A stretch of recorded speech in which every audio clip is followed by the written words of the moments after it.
Dear friends, today we are going to deal with the 11th model paper for the upcoming Kerala PSC exam for the post of Assistant Dental Surgeon.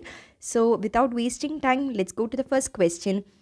And please to subscribe the channel and make sure that you deal with all the question papers, previously given question papers which are given in the playlist area of the YouTube channel. Okay, so first question: which of the following deciduous molars bears the greatest resemblance to a premolar? So which is that deciduous molar which is bearing a resemblance to a premolar, which is maxillary first molar? Okay, options are maxillary first molar, maxillary second, mandibular first and mandibular second. So answer is clear: maxillary first molar, deciduous molar resembles the premolar. Question number 2. How many cusps does the crown of the maxillary first primary molar have? 2, 3, 4 or 5? Okay. How many cusps does the crown of the maxillary first primary molar have? It is having how many cusps? 4 cusps. Okay. Question number 3. Transverse ridge is prominent on the occlusal surface of which of the following deciduous teeth? Mandibular first molar, maxillary first molar, mandibular second molar or maxillary second molar? Transverse ridge is more prominent in the mandibular first molar. Okay. 4. Cusp of Carabelli can be considered a normal finding on deciduous mandibular first molar, deciduous maxillary first molar, deciduous maxillary second molar or deciduous mandibular second molar. Cusp of Carabelli is considered a normal finding in the case of deciduous maxillary second molar. Option C. Question number 5. Highest and sharpest cusp on the deciduous mandibular first molar. Which is the highest and sharpest cusp on deciduous mandibular first molar? Mesiolingual or distolingual or mesiobuccal or distobuccal? It is mesiolingual. Okay, highest cusp. Thickness of the layer of prismless enamel in primary teeth is 25 microns, 50 microns, 75 or 100. Thickness of the layer of prismless enamel in a primary tooth. Okay, the tooth is primary, not permanent. So it is around 25 microns. 7. Reactionary hemorrhage occurs after extraction because of the broken roots, high blood pressure, sharp interdental septum or gingival laceration. Reactionary hemorrhage occurs after extraction because, most of the cases it is because of the high blood pressure. 7B. Question number 8. Lab test required in a patient under dicumarol therapy for tooth extraction. So if a patient is coming to you and the patient is having under dicumarol therapy, okay, so which is the medication, which is the test you will do before tooth extraction? Okay, clotting time or bleeding time or prothrombin time or completed blood count? Okay, you should go for prothrombin time. C. Question number 9. Complication of using an aerator at 30,000 rotations per minute for an impacted molar tooth. Okay, for moving an impacted molar, if you're using a aerator at a rate of 30,000 rotations per minute, what will be the likely complication that might result? Option A, necrosis of the bone, tissue laceration, tissue necrosis or emphysema. There is a high chance for emphysema in such a case. Question number 10. Which of the following is rotated between the thumb and the finger? Okay, so you are rotating between thumb and finger. Which one will be rotating between which of the instrument? Coupland elevator, hospital pattern elevator, Winter's elevator or Warwick James elevator? So how do you use a Warwick James? Between the thumb and the fingers. So option D is the answer, Warwick James. Question number 11. Absolute contraindication for extraction of teeth: hypertension, myocardial infarction, thyrotoxicosis, central hemangioma. So if the patient is having one of this, you are not supposed to do extraction at all. What is it? Hypertension, you can go for. Myocardial infarction, then also you can go for. Thyrotoxicosis, then also if you take the precaution, you can go for extraction. But in case of central hemangioma, it's a complete no. Option D is the answer. Question number 12. Number 16. Cow horn forceps are specifically designed to extract which tooth? Number 16. Cow horn forceps. Okay, maxillary first and second premolar, mandibular central incisors, Definitely no. Mandibular molars or maxillary molars. So you have confusion between mandibular or maxillary molar, isn't it? Number 16, cow horn is used for mandibular molars. Okay. Option C. Question number 13. The red line in case of Winter's classification of impacted tooth represents. So you must be remembering the war lines, isn't it? So W, A and R. So 3 lines are there which is giving according to the classification. So what does R indicate? Red line indicates whether it indicates the depth at which the impacted tooth is located, angulation of the second molar, the how much alveolar bone is covering the impacted tooth, or relation of the third molar to the ramus. Okay, so the red line indicates the depth at which the impacted tooth is located. Okay. Now 14. The direction of beveling of the chisel during the bone cutting is away from the bone to be sacrificed, towards the bone to be sacrificed, independent of the bone to be sacrificed, parallel to the stress line. So the direction of bevel of the chisel during bone cutting is always towards the bone to be sacrificed. Okay, 14b. Question number 15.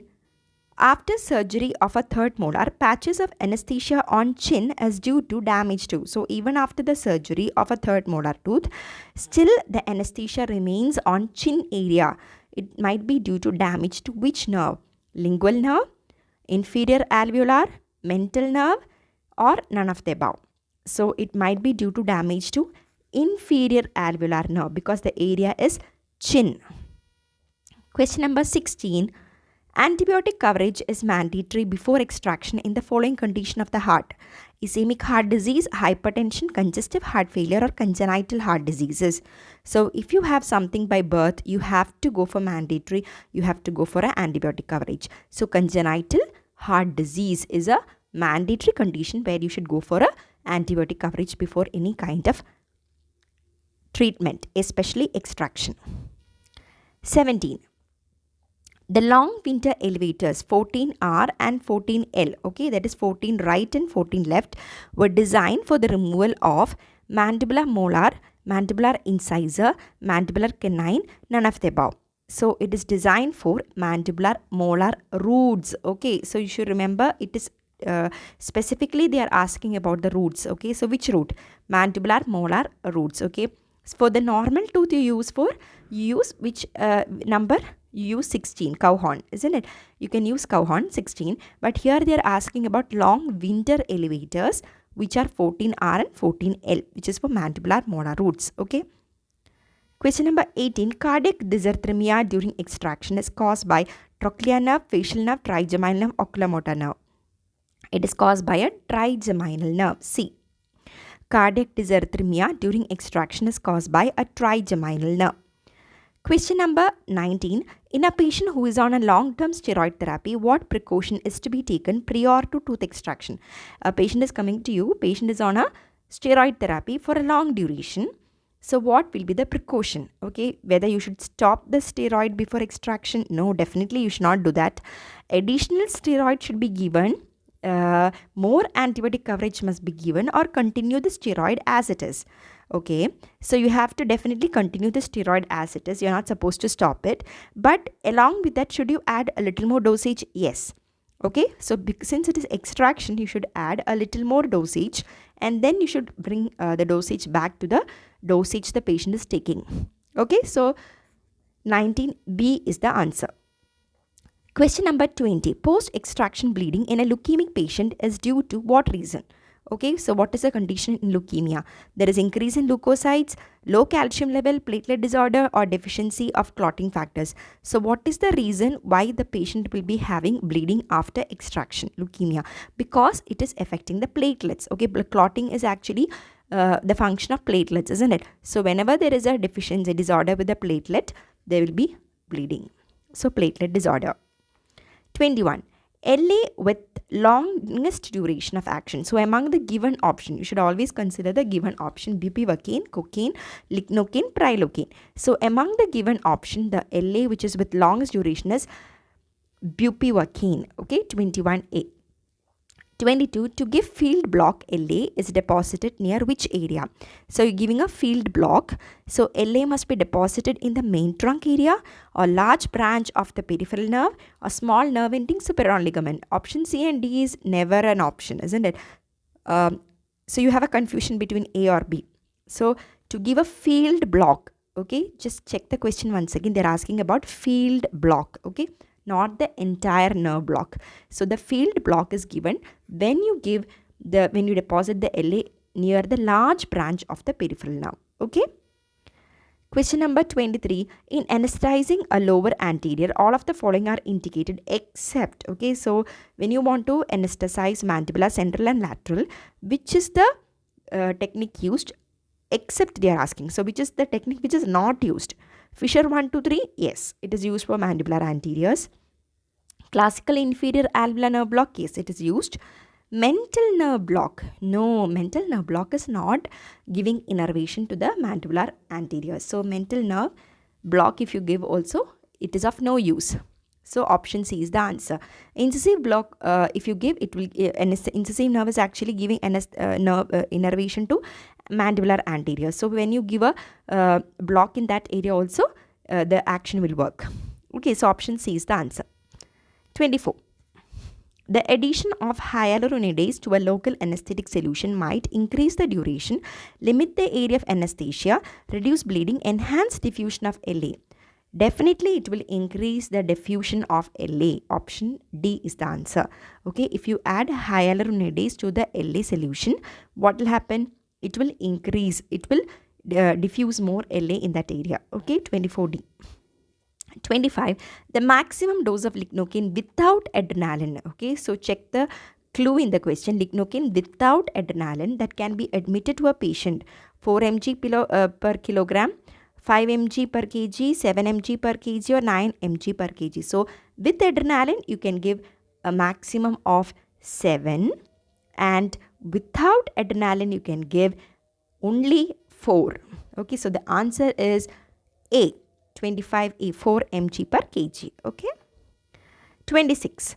Brecma is junction of coronal and sagittal sutures, frontal bone with nasal bone, lambdoid with nasal bone and tuberosal bones. Brecma is actually the junction of coronal and sagittal sutures. Okay. Coronal and sagittal sutures. Okay. 27. Lateral part of the middle cranial fossa and posterior cranial fossa are divided by the petrous temporal nerve, crista galli, transverse groove or sphenoid bone. Answer is easy. Option A. Petrous temporal bone divides the middle cranial fossa and the posterior cranial fossa. Okay, 27A. 28. Most posteriorly placed foramina. Among the given option, which is most posteriorly placed? Foramen spinosum, foramen rotentum, foramen lacerum or foramen ovale. So the most posteriorly placed is foramen lacerum. Okay, 28C. Okay, palatine bone links which two areas? Maxilla and sphenoid bone, sphenoid and ethmoid bone, sphenoid and vomer, and none of the above. Actually, it is easy, isn't it? Palatine bone is actually linking maxilla and the sphenoid bone. 29A. Lingula gives attachment to upper medial incisor, spinomandibular ligament, temporomandibular ligament, or all of the above options. Okay, the lingula gives attachment to spinomandibular ligament. 30B. 31. Number of bones in the adult skull. 18, 20, 22, 40. Number of bones in adult skull is around how much? 22. Okay. When you are at birth, you will have around 45, and then it fuses and it reduces to 22. Okay. 32. Point where parieto-mastoid, occipitomastoid and lambdoid sutures meet. Okay. So 3 bones meeting point. Parieto-mastoid, occipitomastoid and lambdoid sutures meet in pterion, obelion, asterion or brecma. Okay. It is asterion. The point is called as asterion. Okay. Structures passing through foramen spinosum is accessory meningeal artery, middle meningeal artery, mandibular nerve or maxillary nerve. Structure which is passing through foramen spinosum is middle meningeal artery. 33B, middle meningeal artery. Foramen cecum is seen in ethmoid bone, tongue, sphenoid, both A and B. Foramen cecum is a part of tongue, isn't it? Yes, but check the options carefully. It is also seen in ethmoid bone. So option D will be the correct answer. Okay, both A and B you can see foramen cecum. 35. Suprameatal triangle externally represents transverse sinus, promontory of middle middle ear, okay. Internal acoustic meatus and mastoid antrum. Suprameatal triangle, externally it is representing the mastoid antrum. 35D. 36. Anterior limit of infratemporal fossa. Which is the anterior limit of the infratemporal fossa? Lateral pterygoid plate, maxillary posterior wall, internal acoustic meatus, or mastoid process. The anterior limit of the infratemporal fossa is actually maxillary posterior wall. Maxillary posterior wall. Okay, question number 37. Which of the following muscle originate from the zygomatic process? Middle temporal, lateral pterygoid, superficial layer of the masseter, or posterior portion of the buccinator. Okay, among the given options, the one which is originating from the zygomatic process is the superficial layer of the masseter. 37C. 38. Which of the following does not form the boundary of facial recess, facial nerve, chorda tympani, fossa incudis, or tendon of stapedius? Okay, which of the following does not form the boundary of facial recess? Okay, facial recess. Tendon of stapedius. Okay, 38D, tendon of stapedius. I know this question paper is little tough because I have included a little more of general medicine, anatomy, and general pathology questions more. So it will be a little bit tough because most of the basic size questions are more in number. Okay, but don't worry, it will be easy if you revise again and again. And if you have any doubt, please make sure you comment below the video, and so it will be easy for me to clarify the doubts. Okay, question number 39. Which structures pass through infraorbital fissures? Superior ophthalmic vein, ophthalmic artery, or trochlear nerve, or zygomatic nerve? Okay, which structure pass through infraorbital fissures? Zygomatic nerve. Among the given options, zygomatic nerve passes through infraorbital fissures. 40. Which does not pass through superior orbital fissure? Which does not pass through? Oculomotor nerve, optic nerve, ophthalmic division of trigeminal, or trochlear? Optic nerve. Okay. 41. Liquefaction necrosis is seen in which organ? Brain, lung, liver, or spleen? Liquefaction necrosis is mainly seen in the brain. 41A. Amyloidosis is associated with chronic osteomyelitis, acute osteomyelitis, periostitis, or multiple myeloma. Amyloidosis, primary amyloidosis, is mainly associated with multiple myeloma. 43. Metastatic calcifications are seen in hypoparathyroidism, vitamin D deficiency, hypercalcemia, or all of the above. Metastatic calcifications are seen in hypercalcemia. 44. Pycnosis is characterized by nuclear basophilia, nuclear shrinkage, nucleus disintegration, nucleolus disintegration. Pycnosis means what? Pycnosis means nucleus is shrinking. Okay, nuclear shrinkage. 44B. 45. Hormone-dependent shedding of the endometrium is example of necrosis, autolysis, or apoptosis, or none of the above given options.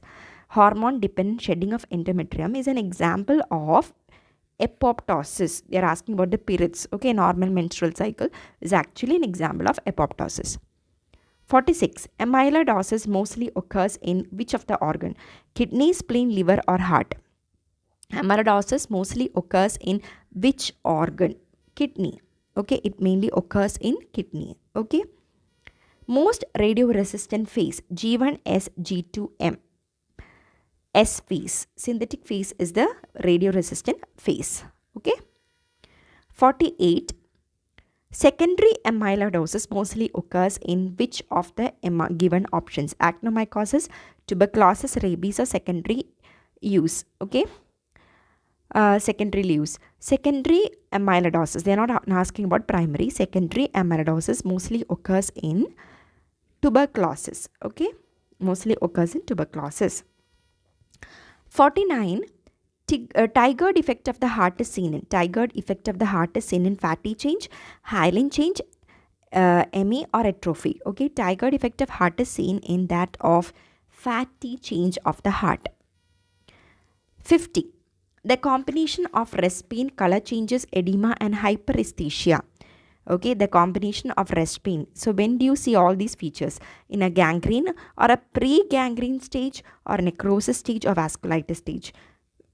Just before gangrene formation, pre-gangrene stage, you will have all these combinations. You will see symptoms: rest pain, color change, edema, and hyperesthesia of that area. Okay. 51. The activation of caspases leads to apoptotic cell death, blood coagulation, mitotic cell division, or G1 to S phase of the cell cycle. Okay. The activation of the caspases leads to apoptotic cell death. Okay. Activation of the caspases leads to apoptotic cell death. This is actually the pathogenesis of apoptosis. Okay. Whenever there is a release or activation of caspases, this leads to apoptotic cell death. 52. Infraction in the central nervous system leads to what type of necrosis? Liquefaction necrosis, coagulative necrosis, or chronic inflammation or scar tissue. Most of the times infraction will lead to coagulative necrosis, but in the question they are asking about central nervous system. Infraction in central nervous system leads to liquefactive necrosis. Okay? Otherwise, other systems it will lead to coagulative necrosis. 53. Protein found in amyloid deposits in senile systemic amyloidosis. AL protein, A2 microglobulin, alpha amyloid protein, or transthyretin. So, which is the protein found in amyloid deposits in senile systemic amyloidosis? In case of systemic amyloidosis, you will see the deposition of transthyretin. Okay, deposition of transthyretin. Okay, question number 54. The chemical nature of amyloid deposited in immunocyte discrecies with amyloidosis. Serum amyloid A, AL amyloid, prealbumin, or beta-2 microglobulin. So, what is the chemical nature of this amyloid which is deposited in case of immune discrecies? Okay, just like multiple myeloma. In such conditions, what is the chemical nature of amyloid which is deposited? It is AL amyloid. Okay. AL amyloid. 55. All are features of apoptosis except absence of inflammation, fragmentation of nucleus, disruption of the plasma membrane, shrinkage of the cell size. So, what are the features of apoptosis except they are asking? Okay, so absence of inflammation is a feature of apoptosis. Fragmentation of nucleus is seen in apoptosis, but an intact plasma membrane is seen in apoptosis. Okay. So that is the answer. Okay. There is no disruption of plasma membrane in case of apoptosis. There will definitely be a shrinkage of cell size. Question number 56. Which is the most common cause of hypothyroidism? Multinodular goiter, lymphoma of thyroid, autoimmune thyroiditis, or Riddle's thyroiditis? Which is the most common cause of hypothyroidism? Okay. Hypothyroidism, most common cause among the given option is autoimmune thyroiditis, which will reduce the thyroid level. Okay, 57. The treatment of anaplastic carcinoma of thyroid is total thyroidectomy, palliative radiotherapy, or radioactive or tracheostomy. So, how will you treat anaplastic carcinoma of thyroid? The most importantly, you can give a radioactive therapy. Okay, sorry. You should give a radiotherapy, but it is a palliative radiotherapy. Okay, B is the answer. Okay, palliative radiotherapy. 57B. The treatment of anaplastic carcinoma of thyroid is radiotherapy. Definitely, palliative radiotherapy must be given. Okay, 57B. 58. The histopathological feature of medullary carcinoma of the thyroid is anaplasia, mitotic figures, samoma bodies, or amyloid stroma. Okay, what is a histopathological feature of medullary carcinoma of thyroid is amyloid stroma. Okay. 59. The most common level of thyroglossal cyst. Lingual area, infralingually, suprahyoid, or infrahyoid. Thyroglossal cyst is mostly seen in the infrahyoid region. 59D. 60. All of the following are seen in thyrotoxicosis except tremor, increased temperature, slow pulse rate, exophthalmos. Tremor is a characteristic feature of thyrotoxicosis. Increased temperature is also a feature of thyrotoxicosis. The patient will have exophthalmos, the eyes will be bulging out, but there will be an increased pulse rate or tachycardia. Okay, so slow pulse rate is a wrong answer. All of the following are seen in thyrotoxicosis except, okay, except slow pulse rate. 61. Symptoms of hyperthyroidism include intolerance to cold, decreased appetite, weight gain, or palpitations. Okay, the patient with hyperthyroidism will have intolerance to heat. There will be an increased appetite. There will be weight loss. palpitations also will be present. Okay, so the correct answer is palpitations among the given options. Symptoms of hyperthyroidism include palpitations. Rest of the options are actually symptoms of hypothyroidism. 62. Wow, so the question is easy. 62. Symptoms of hypothyroidism: intolerance to cold, diarrhea, no, loss of weight, no, actually gaining of weight, menstrual disturbance, that is also a feature of hypothyroidism. So correct answer is D, menstrual disturbance. Okay, so 61 and 62 you can easily make out and study what is the difference between hyperthyroidism and hypothyroidism. In case of hypo, when the thyroid hormone is low, you will gain weight. Okay, you will be intolerant to cold. Okay, that will be just opposite in case of hyperthyroidism. In case of hyperthyroidism, you lose weight. Okay, and you're intolerant to heat. Okay, clear? 63. FNEC can diagnose all except papillary carcinoma of thyroid, follicular carcinoma of thyroid, anaplastic carcinoma of thyroid, or medullary carcinoma of thyroid. So fine needle aspiration cytology can diagnose all papillary carcinoma of thyroid, it can diagnose. But in case of follicular carcinoma of thyroid, it is a bit difficulty because in case of fine needle aspiration cytology, there is a difficulty to differentiate between adenoma and carcinoma. Okay, adenoma is actually benign version of the tumor and malignant version of the tumor is actually carcinoma. So there is a to differentiate between these two, it is difficult in case of FNEC. So FNEC can diagnose all except follicular carcinoma of thyroid. Okay. 64. Retrosternal goiter causes stridor, obtains blood supply from the thoracic vessels, malignant must be removed. Retrosternal goiter will definitely cause stridor. Obtains blood supply from thoracic vessels, no, that is not correct. Okay, it is not malignant, it must be removed, may or may not be. Okay, so option A is the correct answer. 65. A patient with increased metabolic rate, hyperthyroidism, goiter, and deposits of calcium in capsule of thyroid, it can be due to follicular carcinoma, medullary carcinoma, decurvain thyroiditis, or Riddle's thyroiditis. A patient with increased metabolic rate, hyperthyroidism. Hyperthyroidism is a characteristic clue which is given. So in case of medullary carcinoma of thyroid, there is hyperthyroidism. Goiter formation, deposition of calcium in the capsule is a characteristic feature of medullary carcinoma of thyroid. So all of this point towards option B. Okay, so just remember, deposition of calcium in the capsule of thyroid is a characteristic feature of medullary carcinoma of thyroid. Okay. 66. The carcinoma of thyroid associated with hypocalcemia, whether it is papillary carcinoma, medullary cancer, or follicular carcinoma, or anaplastic cancer. Okay, the one which is just now I have mentioned, there will be deposition of calcium in the capsule of the thyroid. So definitely there will be hypocalcemia in case of medullary carcinoma. Okay, so option B is the answer. So question number 65 and 66 is directly linking and giving evidence to what are the features of medullary carcinoma. Okay, there will be capsule deposition in the capsule, calcium deposition in the capsule of the thyroid, plus there will be hypocalcemia in case of medullary carcinoma of thyroid. Okay, 67. Toxic adenoma on scanning appear as hot nodule, cold nodule, or warm nodule, or neutral. Okay, so toxic adenoma appears as hot nodule in case of a adenoma. 68. Thyroid carcinoma is often associated with hypothyroidism. That statement is not correct.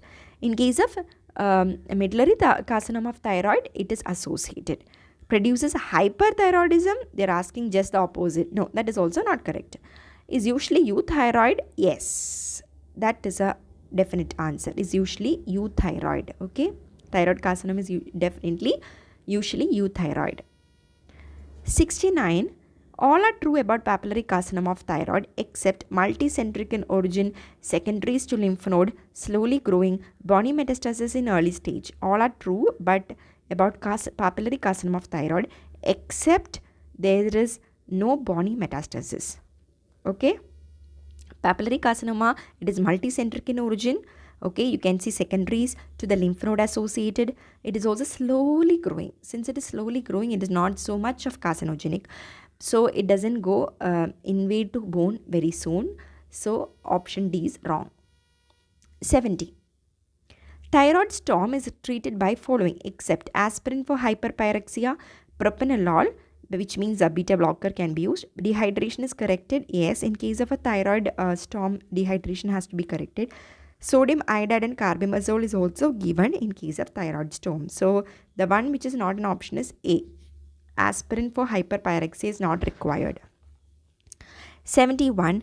Most common cause of hypercalcemic crisis: parathyroid adenoma, parathyroid hyperplasia, carcinoma of the breast, or Page's disease. Most common cause of hypercalcemic crisis. Most of the times, whenever you have a parathyroid adenoma, there will be hypercalcemic crisis. 71A.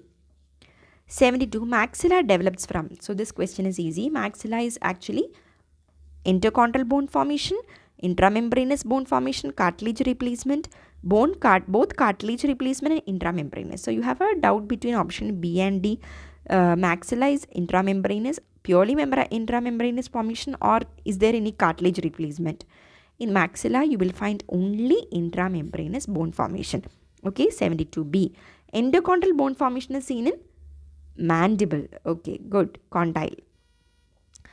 Question number 73. Age of closure of spino-occipital synchondrosis. At what age it closes? Spino-occipital synchondrosis takes place at 6 years, 12 years, 18 years, or 25 years. When you become 18 years old, you become an adult with the closure of spino-occipital synchondrosis. Okay? Clear? 18 years. 74. Mandibular condyle grows by which mechanism? Endosteal, appositional, subperiosteal, endochondral. So just now I mentioned when I talked about maxilla, mandibular condyle grows by endochondral bone formation. 75. Vital staining was introduced by which scientist? Enlow, Wolf, John Hunter, or Petrovic? John Hunter is the man behind vital staining, which is very useful test in case of pre-malignant lesions and conditions. Okay. 76. The pharyngeal structure established in early age and remain constant throughout life. Depth of oropharynx, depth of nasopharynx, width of nasopharynx, width of oropharynx. The pharyngeal structure which is established in early age and remain constant. Okay. The depth of nasopharynx. Okay, this you have to learn. Depth of the nasopharynx remains constant. It is formed at an early age and it remains constant throughout life. There is no change. Okay, the depth of nasopharynx. 77. In assessment of the skeletal age based on cervical vertebrae as seen in lateral cephalometric radiograph, stage 3 indicates what? So you are taking a cervical vertebrae X-ray and in a lateral ceph radiograph and you are looking the age. Okay, assess the skeletal age. So stage 3 means what in that? More than 1 year beyond peak growth, no growth, less than 1 year prior to peak growth still a year or so ahead. So this is given in ortho chapter, development, growth and development. So in that you have different stages, stage 1 to 7. So in stage 3 is actually giving you less than 1 year prior to the peak growth. Stage 4 is actually the peak growth. Stage 3 is 1 year prior to peak growth. Okay. 78. The one which is part of buccinator mechanism: inferior constrictor, middle constrictor, superior constrictor, palatopharyngeus.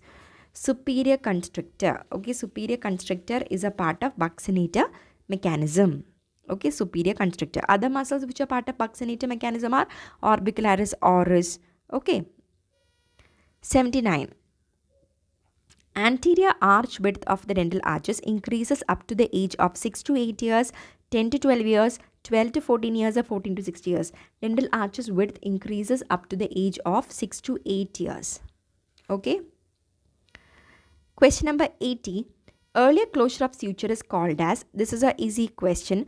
Earlier closure of the suture is called as synchondrosis, ankylosis, synostosis, epiphysis. Synostosis. Okay, earlier closure of suture is called as synostosis. 81. The V principle of growth is best illustrated by the body of mandible, ramus, Mandibular symphysis or spinooccipital synchondrosis. The N-loss V principle is given by the ramus of the mandible. Okay. 82 functional matrix theory by Melvin Moss. Okay, actually it's an easy question. Functional matrix theory by Melvin Moss.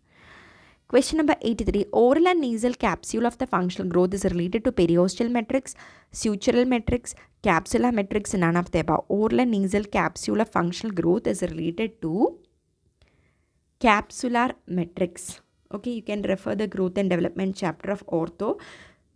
Okay, first chapter. So it will definitely give you the different matrices. Okay, in that oral and nasal capsule of the functional growth is related to capsular matrix. 84.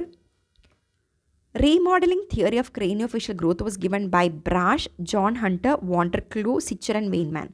Okay, remodeling theory of craniofacial growth was given by Brash. Lip thickness reaches maximum at what age in case of male? 16 years, 18 years, 25 years or 13 years? 16 years. Okay. Lip thickness increases maximum at the age of 16 years in case of males. 86. Skull at birth contains how many bones? 45 bones. I had mentioned when I was dealing with an adult skull number, isn't it? 22 when you are an adult and 45 at birth. Okay. 87. Crepitus will be seen in the tissue surrounding an infection by Staphylococcus, Streptococcus, Clostridium tetani, Clostridium perfringens. See, if you have an infection by Clostridium perfringens, you will definitely hear what crepitus. Okay, because there will be inflammation. 88. Congenital rubella syndrome may cause all of the following except patent ductus arteriosus, spontaneous abortion, sensory nerve deafness, none of the above. The congenital rubella syndrome will cause all the three options given as A, B and C. So none of the above will be the answer, because congenitally by birth, if you get the rubella syndrome, you will have defect in the heart.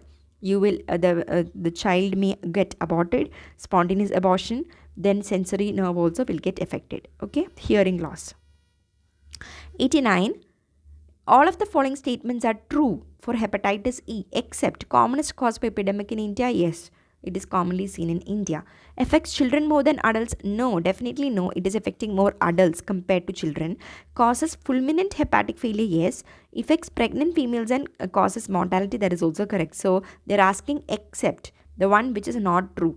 Affects children more than adult is the answer. Question number 90. Class 2 of the HIV-associated diseases describes acute infection, asymptomatic infection, generalized lymphadenopathy, or all of the above. See, when you have an acute infection, it means class 1. When you have asymptomatic infection, it is class 2. When you have generalized lymphadenopathy, it is class 3. And when you have secondary infections, it is class 4 of HIV. Okay, so they are asking class 2, so it is asymptomatic infections. 91. Secondary infections in HIV infected patient are classified under, just now I mentioned, it comes under class 4. Okay, secondary infections comes under class 4 of HIV. Okay, 92. Transaminase is increased in case of hepatitis A, SABE, myocardial infraction or jaundice. Transaminase is increased in case of a myocardial infraction.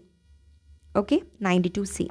93. Miliary tuberculosis results via lymphatics, Walde's ring, bloodstream or urinary system. Miliary tuberculosis results via bloodstream. It spreads via bloodstream. 94. Usual incubation period for hepatitis B virus infection is 1 to 2 days or 1 to 2 weeks or 1 to 6 months or 1 year. So usually it takes 1 to 6 months for an incubation of hepatitis B. So 1 to 6 months. Okay. 94C. 95. Serum of a patient who has received recombinant hepatitis B vaccine is positive for what? So the patient has received a vaccine for hepatitis B. So if you take the blood examination, what you will find? You will see HBsAg, that is an antigen. You will see the antibody anti-HBC, or you will see the surface antibody anti-HBs, or you will see both anti-HBC and anti-HBs.